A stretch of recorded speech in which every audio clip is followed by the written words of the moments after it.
যুক্তরাষ্ট্রের নিউ ইয়র্কের John F Kennedy আন্তর্জাতিক বিমানবন্দরে আওয়ামী লীগ কর্মীদের দ্বারা হেনস্থার শিকার হওয়ার পর পাল্টা স্লোগান দিয়ে যুক্তরাষ্ট্রের রাজপথ উত্তাল করেন জাতীয় নাগরিক পার্টির সদস্য সচিব আখতার হোসেন।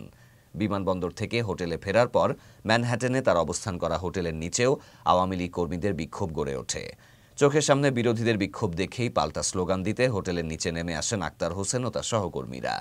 এ সময় তাদের সাথে ছিলেন এনসিপির যুগ্ম আহ্বায়ক ডাক্তার তাসনিম জারা সহ আরও কিছু নেতাকর্মী। তারা একসাথে স্লোগান দেন, মুজিববাদ মুর্দাবাদ, ইনকিলাব জিন্দাবাদ, বিচার চাই, শেখ হাসিনার বিচার চাই, 1 2 3 4 ফ্যাসিজম নো মোর। ঘটনার একটি ভিডিও সামাজিক যোগাযোগ মাধ্যমে ছড়িয়ে পড়ে।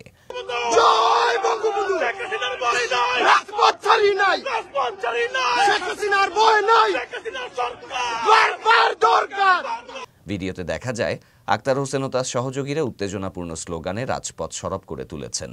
এ সময় হোটেলের বিপরীতে দাঁড়িয়ে থাকা আওয়ামী লীগ কর্মীরাও পাল্টা স্লোগান দিতে থাকে। এর আগে সোমবার 22শে সেপ্টেম্বর জন এফ কেনেডি আন্তর্জাতিক বিমানবন্দরে পৌঁছালে আওয়ামী লীগের স্থানীয় কর্মীরা আখতার হোসেনকে লক্ষ্য করে ডিম নিক্ষেপ ও গালিগালাজ করে। সামাজিক যোগাযোগ মাধ্যমে এই ঘটনার ভিডিও ছড়িয়ে পড়লে দেখা যায় রাজনৈতিক নেতাকর্মীরা বিমানবন্দর থেকে বের হওয়ার সময় জয় বাংলা, রাজাকার বলে আওয়ামী লীগ কর্মীরা স্লোগান দিতে থাকেন।